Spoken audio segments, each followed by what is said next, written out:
সেই বরফি থেকে শুরু হয়ে গিয়েছে অনুরাগ কাশ্যপের মাথা খারাপ হওয়া, মানে সেই বরফির রেশ সে এখনো ভাঙতে পারেনি, যে কারণে বরফির পরবর্তীকালে যে সিনেমাগুলো সে বানিয়েছে সেগুলোর মধ্যে বরফির একটা ছাপ থেকে যায়, যেখানে মৃত্যু বা বিভিন্ন সিরিয়াস বিষয় নিয়ে একটি খিল্লি করা জিনিসগুলো তার পরবর্তী সিনেমাগুলোতেও দেখা গিয়েছে। মানে সেই আগের আমেজটা আর নেই। এখন যিনি এখন যেই মেট্রো ইন্দিনো যে সিনেমাটা দেখলাম, তা দেখতে দেখতে আমার কখনোই পুরোনো মেট্রোর সাথে তার মানে মনে হয়নি যে সেইটা ওই সিনেমাটার সেকেন্ড পার্ট বলা যেতে পারে। লুডো সিনেমার যদি কোনো সেকেন্ড পার্ট যদি হতো তাহলে এইটাকে ওর সাথে জুড়ে দেওয়া যেত। তো যাই হোক, কাহিনী ও প্রতিটা যে লাভ স্টোরি গুলো দেখানো হয়েছে সেগুলো খুব একটা জটিল না, এবং আমার অতটা ভালো লাগেনি। এবং সিনেমার ভেতরে ভেতরে মেট্রোর মতো, মানে আগের মেট্রোর মতো সিনেমার ভেতরে ভেতরে গান দিয়ে দিয়ে কাহিনী করা হয়েছে, কারণ চরিত্রগুলো গান টান গায়নি।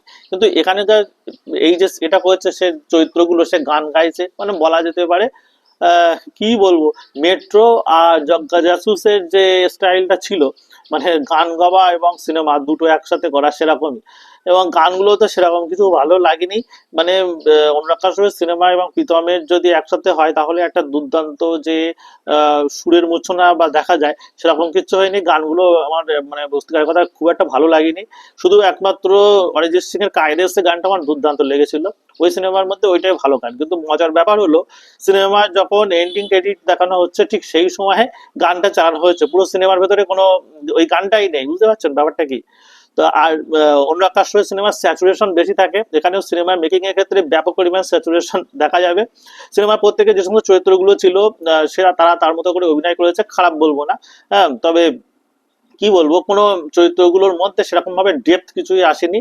হ্যাঁ, মানে মোটমাট কথা টোটালি এক বোরিং সিনেমা। এখানে অনেকেই বলেছিল যে যদি মানে যাদের এই ধরনের সিনেমা পছন্দ তাদেরই ভালো লাগবে। তা আমার সত্যিকার কথা এই ধরনের সিনেমা পছন্দ, কিন্তু তা আমার ভালো লাগেনি। তার প্রধান কারণ হচ্ছে এখানে গানের ব্যবহার, অতিরিক্ত গানের ব্যবহার করেছে, এবং সেই গানগুলো মানে ভালো লাগেনি। যে চরিত্রগুলো সেগুলো বসে বসে গান গাচ্ছে, এটা বিরক্তিকর লেগেছে। মানে কাহিনীর ভেতরে ভেতরে মনে হচ্ছিল যেন মাঝখানে মাঝখানে আটকে গিয়েছে সব। হ্যাঁ, আর আদিত্য কি বলবো, মানে আমার সত্যিকার কথা অনুরাগ কাশ্যপের মানে এখন অব্দি যে কটা সিনেমা দেখেছি তার মধ্যে সব থেকে বাজে কোনো সিনেমা যদি থাকে সেটা হচ্ছে মেট্রো ইঞ্জিন। এবং এই সিনেমাটা মানে আমি অনুরাগ বসুর ব্যাপক বড় ফ্যান, আমার এটাই সব থেকে বাজে লেগেছে। আপনাদের কেমন লেগেছে জানান। সিনেমা নিয়ে এরকম আরো ধরনের খবর পাওয়ার জন্য অবশ্যই লাইক, সাবস্ক্রাইব এবং ফলো করতে ভুলবেন না। Happy watching.